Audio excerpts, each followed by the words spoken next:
Welcome back to Webcertain TV. I'm Gemma Houghton. Today I'm joined by Ian Davidson, a food and beverage specialist with a lot of expertise in the Asian region. Today he's going to tell us more about that region for this industry and how businesses in that industry can target those markets.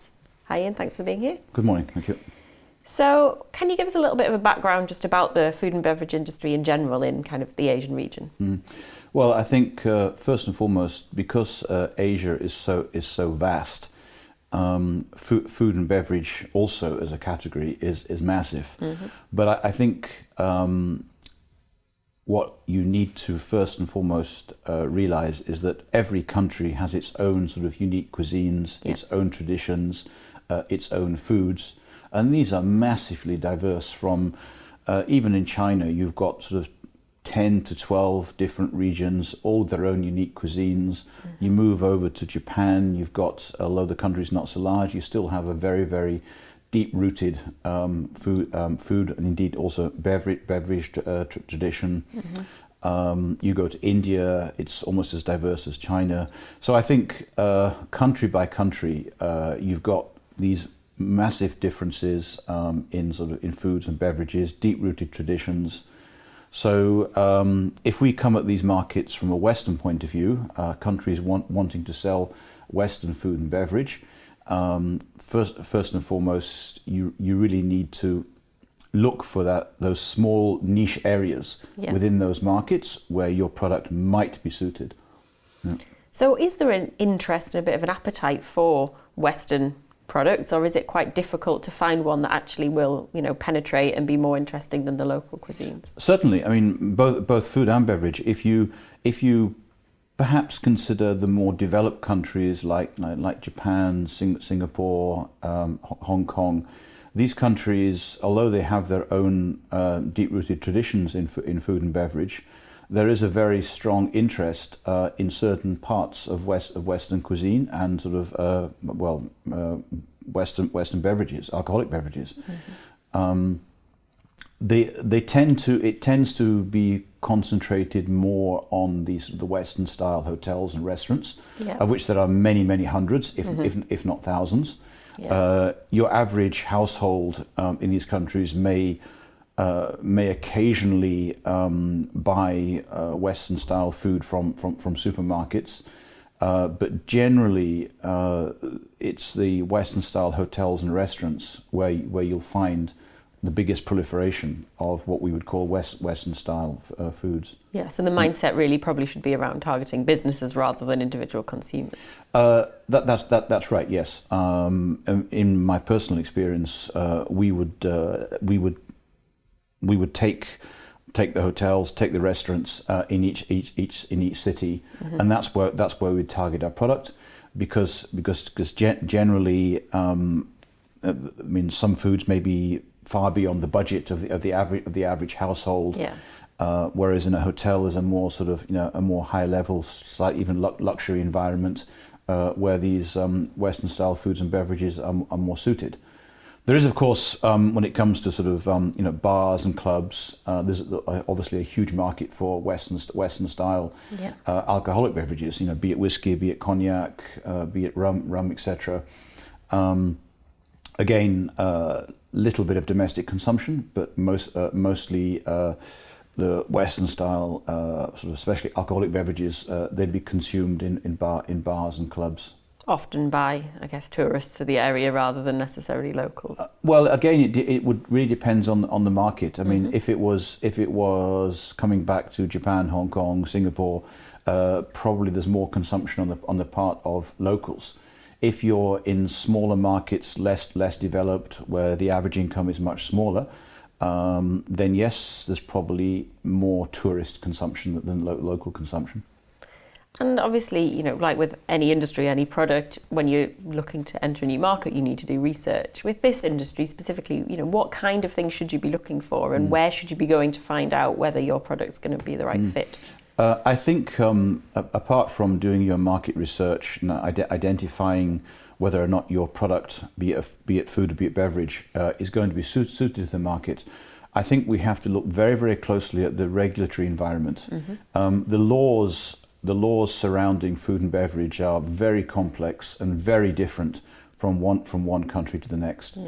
The more developed markets, generally, you will need to pre-register your product. You will need to get sort of the approval of the relevant office, but it's not such a long process. Yeah. Other markets such as China will require a little bit more time, effort, patience to get your product sort of approved for import. Yeah.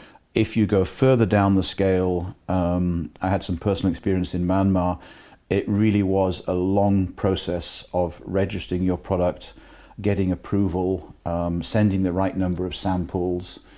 When the product was arriving at the ports, also sending samples, getting a further approval. So some markets is very straightforward. You register, off you go. Other markets, the less developed markets, it takes a long time to get your product properly approved for legal import. Yeah, so you really need to make sure that there's a market for it before you go down that process and waste a lot of time and money on. And there are, I mean, for example, at embassies around the world, there are people who are specialised in local rules and regulations, local laws that can help you with that. Yeah. But it's something that you must bear in mind and must remember that will take a bit of time, effort, and patience. Yeah. And what about kind of the distribution channels and the way that you reach the your potential audience there? What are the ways in which the marketing channels you can most effectively use in that industry? I mean, generally, if you're selling a food and beverage product to a bar, a restaurant, a hotel, you will use a local distributor, and that local distributor may sell directly to the establishment. Or they may, in the case of Japan, for example, they may go through restaurant suppliers, bar suppliers, etc. So obviously, again, you need to have your local partner who is able to penetrate those distribution channels, because getting your approval to import, if you like, is step number one. Step number two is making sure that you actually have the right distribution channel to put your product into the hotels you want, the bars you want, the restaurants you want, etc. And are there any expectations that these hotels, for example, would have of a new business coming to them, trying to offer a new project? Is there anything that you need to have in place that they would expect or that they would hope for in order to make it more successful? I mean, obviously nowadays with people being sort of cost conscious but budget conscious, I mean, they want to make sure that the price that is being offered to them is not a rip-off price. Yeah. Many years ago, especially in Japan, I think price didn't really matter. But nowadays, I think regardless of which market you're entering, it's important that your product be sort of value for money, be perceived as being the right quality price ratio, and of course the customer is getting something which they can't obtain locally. Really. Yeah. So don't go in thinking, oh, we'll try and bump the price up here and get stuck. 'Cause if they sniff that out, you'll be. I mean, it's true that many imported foods and beverages can command a reasonable premium. Yeah. And obviously, the further up you go on the luxury food and beverage scale, the higher the premium that can be commanded. Yeah. But generally, people are still looking for value for money, and with that, of course, quality. Yeah, so it's key you demonstrate why it's worth what it's worth. That's right. Yes. More inclined to go for it. Yes.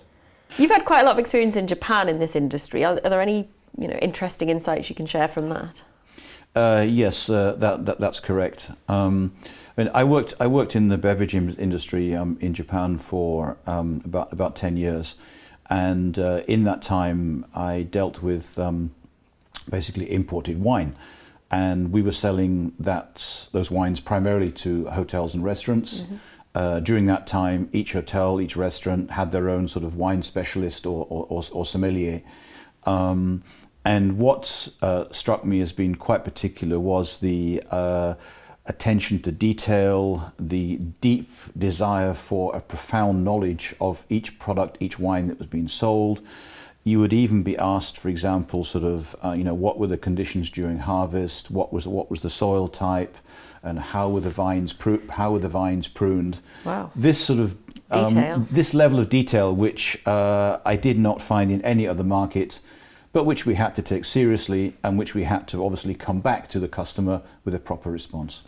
So it's another example really of the long-term process, that this is something that, you know, that you're not just going to go in with a product and then say, yes, we'll take however many of these today. There's a good chance that you might have to really develop that and really make sure they feel comfortable with the product before they'll buy it. Exactly. I mean, they want to understand the product because they want to be in a position to explain to their customers in a very sort of professional way what the product is and why it's special or why it's different. And are there anything, other than obviously the type of cuisine that they tend to like and the way that they consume it, are there any key differences between, you know, generally in Asian markets and, say, the West in terms of how the industry is developing and what businesses need to be considering? I think, well, perhaps one of the biggest differences is that well, each market is at a, or each country is at a differing level of development. Yeah. And you have to make sure that you do your research, you understand the market. Yeah. Before you target it.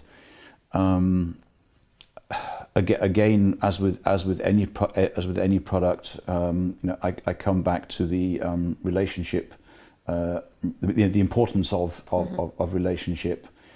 I think that's about it. Yeah. And then how do you see the kind of future of this industry in that region? Do you see it as something that really, you know, there's a lot of potential for, or? Well, I think one could, with the possible exception of the 2 or 3 more developed countries such as Japan, Hong Kong, Singapore, I think you could really say that Western style food and beverage was very much in its early stages of development. Mm-hmm. It's such a small sector in sort of countries like China, yeah, that the potential for future growth and development is certainly there.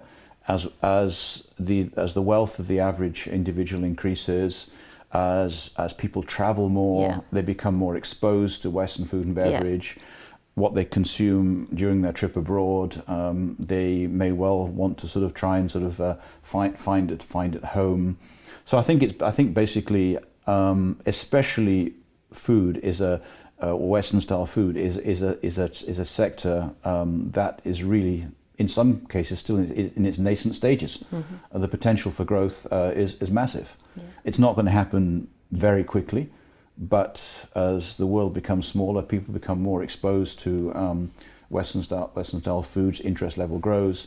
Yeah. So I think the potential going forward is very, very high. Yeah, and by potentially tapping into it now and starting those relationships and that research process, you can be set up for when it does start to grow. Exactly. Rather than waiting for it to happen. Exactly. And perhaps being behind. And I think with the exception of the 2 or 3 countries I mentioned earlier, pretty much everywhere else, the market is small, mm-hmm, but is certainly going to grow further. Great. Well, lots of exciting opportunity for businesses in that sector. That's right, yes. Great. Well, thank you very much for sharing your insights and advice. Thank you.